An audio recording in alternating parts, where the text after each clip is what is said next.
పేదవాడి ఆరోగ్య భరోసా Tirumala nursing home Vinukonda. అందరికీ అవసరమైన మల్టీ స్పెషాలిటీ వైద్య సేవలు ఇప్పుడు మన వినుకొండలోనే. ఇప్పుడే సంప్రదించండి. ఆరోగ్యశ్రీ ఈహెచ్ఎస్ సౌకర్యాలు అందుబాటులో కలవు. మీ ఆరోగ్యం మా బాధ్యత. Tirumala nursing home Vinukonda. పల్నాడు జిల్లా చిలకలూరిపేటలో డీఎస్సీ వ్యవహారం రాజకీయ వేడిని పెంచింది. డీఎస్సీ అవకతవకలపై సీబీఐతో విచారణ జరిపించాలని డిమాండ్ చేస్తూ మాజీ మంత్రి విడుదల రజనీ ఆధ్వర్యంలో వైఎస్సార్ కాంగ్రెస్ పార్టీ భారీ నిరసన ర్యాలీ నిర్వహించింది. అడ్డరోడ్డు సెంటర్ నుంచి ఎంఆర్ఓ కార్యాలయం వరకు సాగిన ఈ ర్యాలీలో డీఎస్సీ అభ్యర్థులు, వైసీపీ కార్యకర్తలు పెద్ద సంఖ్యలో పాల్గొన్నారు. ప్రభుత్వానికి వ్యతిరేకంగా నినాదాలు చేస్తూ తమ నిరసన వ్యక్తం చేశారు. డీఎస్సీ వ్యవహారంలో బాధ్యులపై కఠిన చర్యలు తీసుకోవాలని, నిరుద్యోగుల భవిష్యత్తుతో ప్రభుత్వం చెలగాటం ఆడకూడదని విడుదల రజనీ డిమాండ్ చేశారు. డీఎస్సీ అవకతవకలపై సమగ్రంగా, పారదర్శకంగా విచారణ జరిపించాలని, అభ్యర్థులకు న్యాయం చేయాలని కోరారు. విద్యాశాఖ మంత్రి నారా లోకేష్ వెంటనే రాజీనామా చేయాలని కూడా డిమాండ్ చేశారు. మరి డీఎస్సీ వ్యవహారంపై ప్రభుత్వం ఎలా స్పందిస్తుంది? వైసీపీ డిమాండ్ చేస్తున్న సీబీఐ విచారణకు ప్రభుత్వం అంగీకరిస్తుందా అనేది ఇప్పుడు ఆసక్తికరంగా మారింది.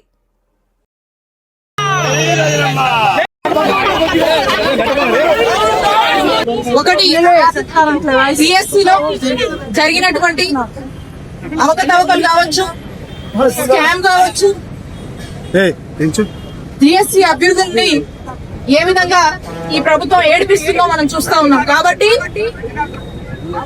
దీనికి బాధ్యత తీసుకొని మరి చంద్రబాబు నాయుడు గారు దీని మీద సిబిఐ ఎంక్వైరీ వేయాలి అని చెప్పి వైఎస్ఆర్ కాంగ్రెస్ పార్టీ ఈ కూటమి ప్రభుత్వాన్ని డిమాండ్ చేస్తాం. దీనికి పూర్తిగా నైతిక బాధ్యత వహిస్తూ నారా లోకేష్ గారు రాజీనామా చేయాలి అని చెప్పి వైఎస్ఆర్ కాంగ్రెస్ పార్టీ డిమాండ్ చేస్తా ఉంది. ఫీజు రియంబర్స్మెంట్ అందక అనేక మంది విద్యార్థుల భవిష్యత్తు నాశనం అవుతున్నటువంటి తరుణంలో మరి చెల్లించాల్సినటువంటి బకాయిల్ని చెల్లించి ఫీజు రియంబర్స్మెంట్ బకాయిల్ని వెంటనే చెల్లించాలని చెప్పేసి వైఎస్ఆర్ కాంగ్రెస్ పార్టీ ఈ కూటమి ప్రభుత్వాన్ని డిమాండ్ చేస్తా ఉంది. 3,000 నిరుద్యోగ భృతి ఏదైతే ఇస్తామని మీరు మాటలు చెప్పారో ఎన్నికల ముందు, ఆ 3,000 నిరుద్యోగ భృతి ఇచ్చి యువతని ఆదుకోమని చెప్పి వైఎస్ఆర్ కాంగ్రెస్ పార్టీ ఈ కూటమి ప్రభుత్వాన్ని డిమాండ్ చేస్తా ఉంది.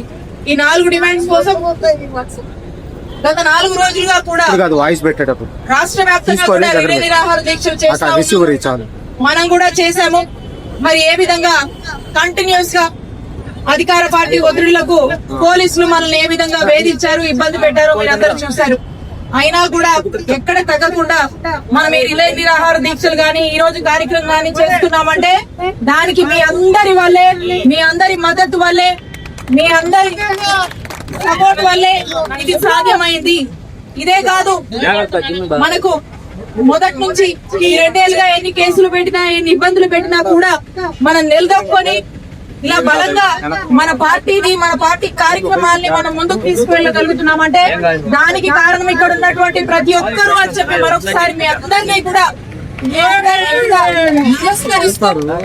నమస్కరిస్తూ ఈ పోరాటం ఇంతటితో ఆగదు. మన నాయకుడు జగన్మోహన్ రెడ్డి గారు ఏ వర్గానికి ఏ కష్టం వచ్చినా అన్ని వర్గాల పట్ల, అందరి కష్టాల పట్ల నిలబడి వారికి భరోసానిస్తూ, ప్రజలకు ఏ కష్టం వచ్చినా వైఎస్ఆర్ కాంగ్రెస్ పార్టీ రోడ్ ఎక్కుతుంది, ప్రజల పక్షాన పోరాడుంది. ఈ పోరాటం ఎవరు ఆపాలనుకున్నా, ఎవరు ఏం చేయాలనుకున్నా కూడా ఈ పోరాటం ఆగదు. ఈ పోరాటాన్ని ఎవరు కూడా ఆపలేరు. వైఎస్ఆర్ కాంగ్రెస్ పార్టీ ప్రజలకు న్యాయం చేసే విషయంలో, ఈ ప్రభుత్వాన్ని ప్రశ్నించే విషయంలో వైఎస్ఆర్ కాంగ్రెస్ పార్టీ తగ్గదు అని తెలియజేస్తున్నాం.